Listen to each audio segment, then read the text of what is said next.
From the CyberHub bunker and studio, you're tuning in to the CyberHub Podcast. And now for your host and CISO, James Azar.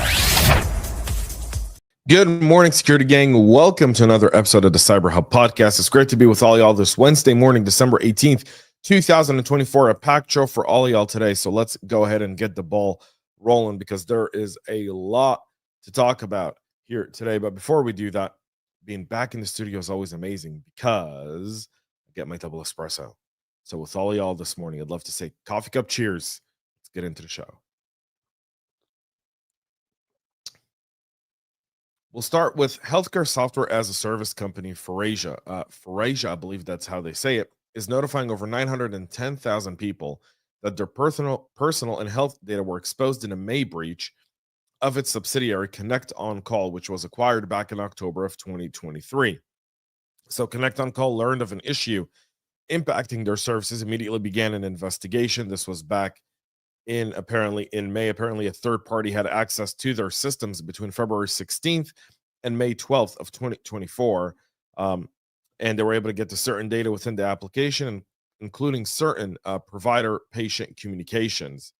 Forasia also took ConnectonCall offline and has since been working to restore the systems with a new and more secure environment. So the personal information exposed during the almost 3-month breach includes information shared in communication between patients and their healthcare providers, like names and phone numbers. Now, one thing to understand, this is kind of like a remote on-call type of deal. So insurance companies or healthcare providers will use this service in order to do remote healthcare, right? So not a lot of personal information is in these calls specifically. So there's that aspect. That's what saves them from it, but it doesn't prevent them from the personal information of 910,000 people being exposed. Now, the reason I bring this up as the leading story today, because this goes into a deeper challenge here that exists. So ConnectonCall was acquired by Forasia back in October of 2023. And within 4 to 5 months of that acquisition, they experienced a cyber incident. If you don't recall, if we go back 6-7 years or so, Marriott and at the time Sheraton experienced a significant data breach. In fact, from a record perspective, extremely large, nearly 500 million records, right? It was like 560 million records of global folks all over the world that stayed at a Marriott or a Sheraton. So the reason I say that is because during an acquisition and an M&A process, the need for security practitioners to be extremely active in the entire transaction is extremely significant. And this type of event actually highlights the fact that you need more involvement of security practitioners in there, right? During a specific M&A process. So apologize, my thoughts are distracted by all the comments here. And good morning to everyone. And Paul actually tuning in with a hot Kolong tea. Cheers, brother. I'm glad you're getting that. So there is so that's why I say that. And this kind of case now is actually really effective for practitioners. If your company grows by M&A, this is a great use case for it, an absolutely magnificent use case for it. So just keep this case in mind. We'll move on to Intel Broker that announced in October that they had obtained Cisco data. Cisco at the time said, we're not really sure if they got anything. Well, apparently their DevHub environment was public. And the attackers were able to obtain some files that were not intended for public download. They inadvertently published on the site due to a configuration error. The download data included files related to some CX professional services customers.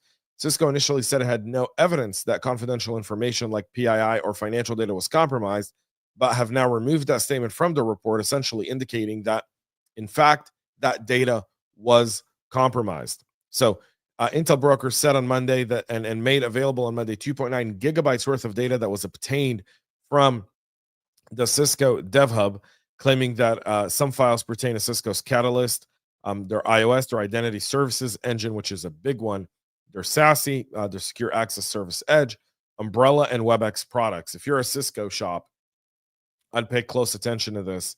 And who isn't in most of large enterprises?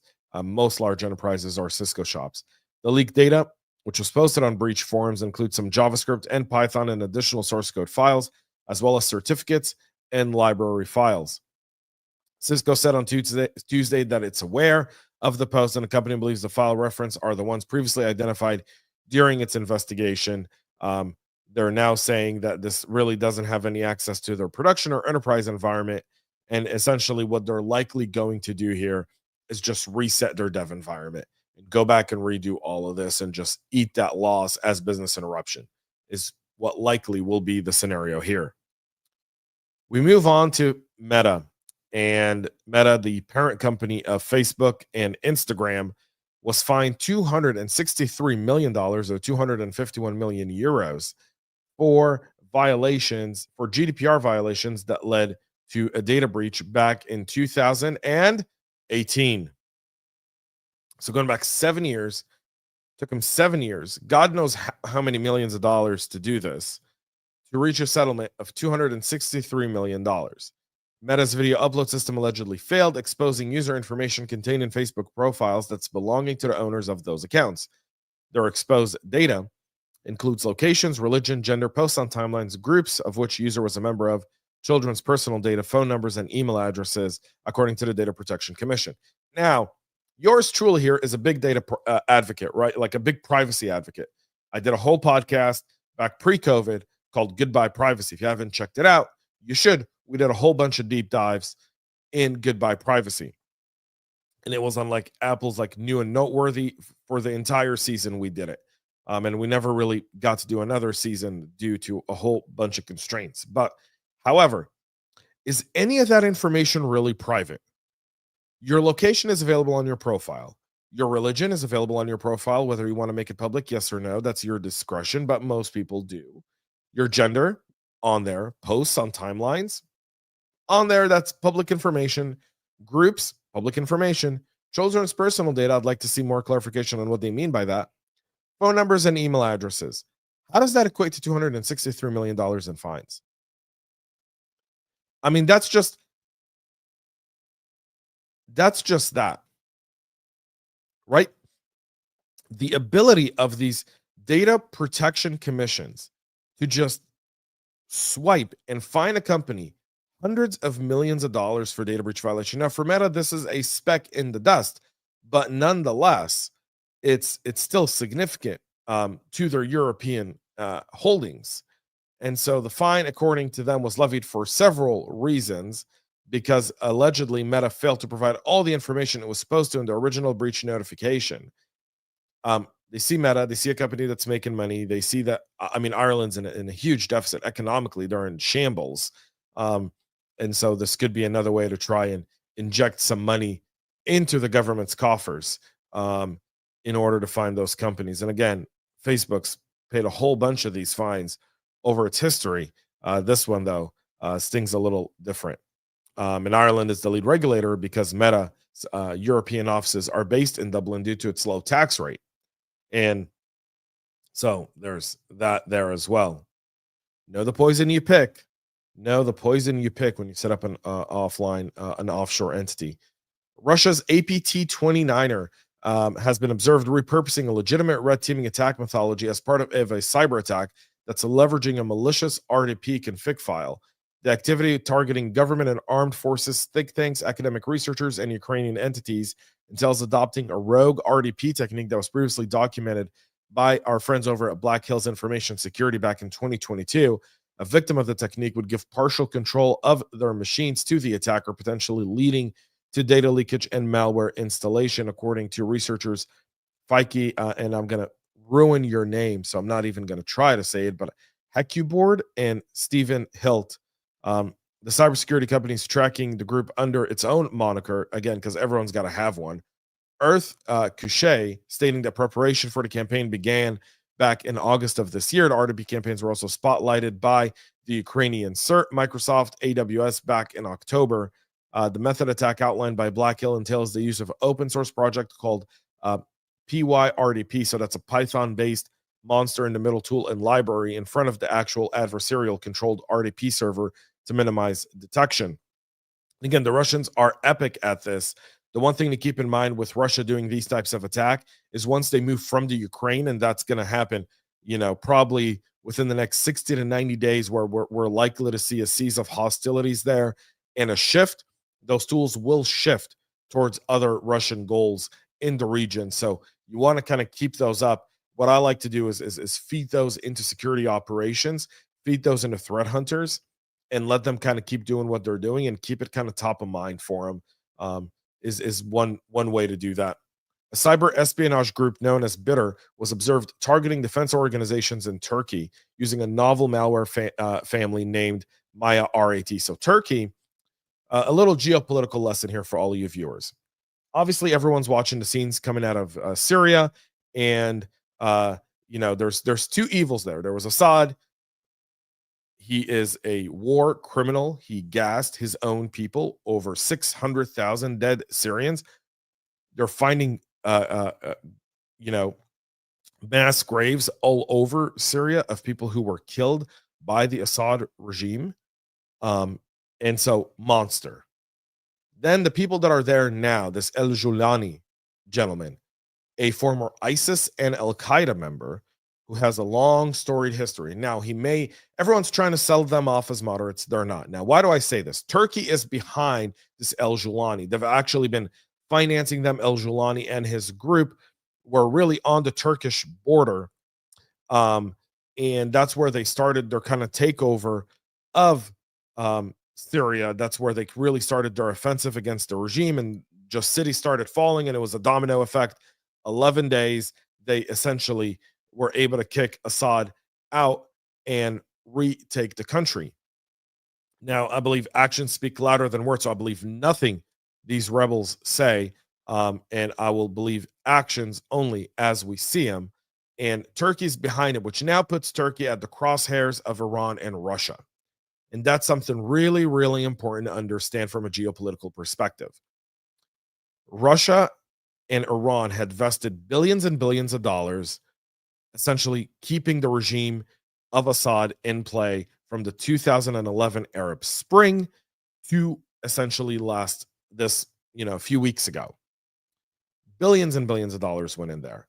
But because Iran's been dismantled and their proxies that they were using to prop up Assad were dismantled, mainly Hezbollah, and then because Russia's so busy with the Ukraine war, have allegedly lost over 600,000 soldiers in that war, they don't have the capacity to help Assad. So this was a domino. But now this puts Turkey at the front end of new cyber attacks. And if I have a business in Turkey, if I'm critical to the Turkish economy in any sort of way, I'm beefing up my cyber defenses, because the Iranians and the Russians, they don't go away. They're not going to take this defeat easy. They're going to continue to fight, and they're definitely going to target and weaken Turkey in that period of time. That's why this story is here. So geopolitical lesson over.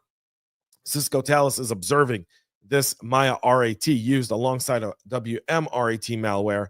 Both are cyber espionage malware. They're suspected to be a South Asian cyber espionage threat group that's been active since at least 2013.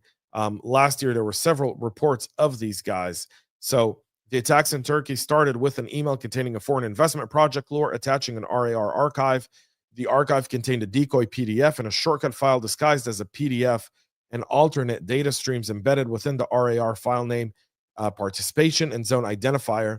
If the recipient opens the LNK file, the triggered execution of PowerShell code hidden in the ADS, which opens the legitimate decoy PDF for distraction. At the same time, it creates a scheduled task named DSSVC cleanup that runs a malicious curl command every 17 minutes.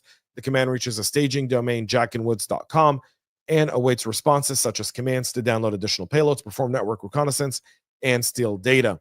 Both of these malwares deploy on the target, but when it fails to establish communication with the CNC server, it downloads a different RAT.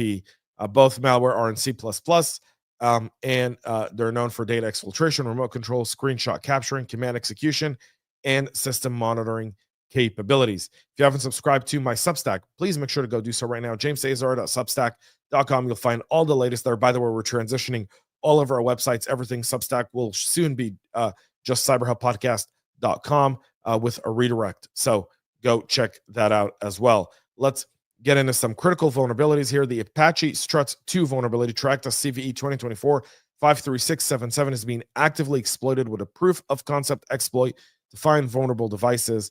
Apache Strut, famously known for one of the reasons Equifax was breached back in September of 2017. They've publicly disclosed the flaw. They've given us a CVSS score of 9.5 and given it critical, saying the bug is in the software's file upload logic that allows path traversals and the uploading of malicious files that could lead to remote code execution. It impacts struts 2.0.0 to 2.3.37, that's end of life, and 2.5.0 through 2.5.33, and 6.0.0 through 6.3.0.2. An attacker could manipulate this file upload parameters to enable path traversal, and under some circumstances, even upload malicious files, which could be used to perform remote code execution. So you want to make sure you get this patched up ASAP. Beyond Trust also released a critical severity vulnerability patch, a patch for their critical severity vulnerability in their privileged remote access and remote support products that could be exploited to execute arbitrary command. The flaw was discovered during an investigation into a security incident that impacted some customers. It's been assigned CVE 2024-12356, has a CVSS score of 9.8. It's described as an unauthenticated command ejection bug that can be exploited using crafted client requests. Successful exploitation of the vulnerability can allow an unauthenticated remote attacker to execute underlying operating system commands within the context of the site user. This issue impacts PRA and RS versions 24.3.1 and earlier, and the released patch for all supported iterations is version 22.1.x and higher, has applied the patch to cloud customers earlier this week. So you want to make sure you get those patched up. CISO, for their end, are saying that they issued 2,131 pre-ransomware notifications this year. That's nearly double the amount they did the previous year. The agency year in review features shows ample evidence of the ceaseless security challenges that's confronting critical infrastructure at large. The agency also released nearly 1,300 cyber defense alerts and advisories through the Joint Cyber Defense Collaborative during fiscal year 2024, including 58 joint cybersecurity advisories and products with international partners. So CISA, for their end, reflecting on some of their accomplishments as an end of an era comes there, with Jen Easterly obviously stepping down in just 31 days. Nebraska AG is now suing Change Healthcare and United Health for data theft after the ransomware attack on Change Healthcare. The 29-page filing alleges violations of Nebraska's consumer protection and data security laws, and says Change Healthcare, which is owned by United Health Group, failed to implement proper security measures that exacerbated the data breach, disrupting critical healthcare services across the state. This data breach is historic, according to the Attorney General Mike Hilgers, not only because it compromised the most sensitive privacy and financial data of Nebraskans, but also because it shut down the payment and claim processing system to form a significant part of the backbone of the medical payment processing industry. Not sure if other AGs will join this lawsuit, but this is the first one brought by a state against the company, beyond all the class actions by the ambulance chasers that are being done against Change Healthcare and United. And finally, the House Task Force on AI. The House Task Force on AI released their final report on Tuesday, outlining guiding principles, including 66 key findings and over 80 recommendations, serving as a blueprint of how Congress and federal regulation agencies should govern AI technology. So the report calls for an incremental approach to a policy different from the EU, which kind of started shutting things down, which hinders innovation, hinders investment, and that's why the continent there has poor financial risk-taking abilities, right? No one says, I'm going to go open my startup in Europe. They just don't do that. Where do they go? The United States. Why? Because capital markets, and because of the ability to allow for some leeway for companies to start off with new products until a good governance framework is put in place. So there's that there. You can read the full report on our Substack and all of its findings there as well. But we'll see what they do with it. All of these reports are all taxpayer funded. It's great, whatever. But if they don't do anything with it, if it doesn't impact legislation, if it doesn't impact guiding principles for companies, and if there's no teeth behind it, it's just worthless as the piece of paper it's on. So that's it for our show today. We'll be back tomorrow, 9 a.m. Eastern, live with all the latest and greatest. Until then, have a great rest of your day. Make sure to subscribe, follow, share, like, comment. Thank you for all of your comments here, by the way, today. We'll get to all of those after the show. Have a great rest of your day, and most importantly, y'all, stay cyber safe. We love feedback, so make sure to connect with us on social media and subscribe to our podcast on your favorite podcast listening platform.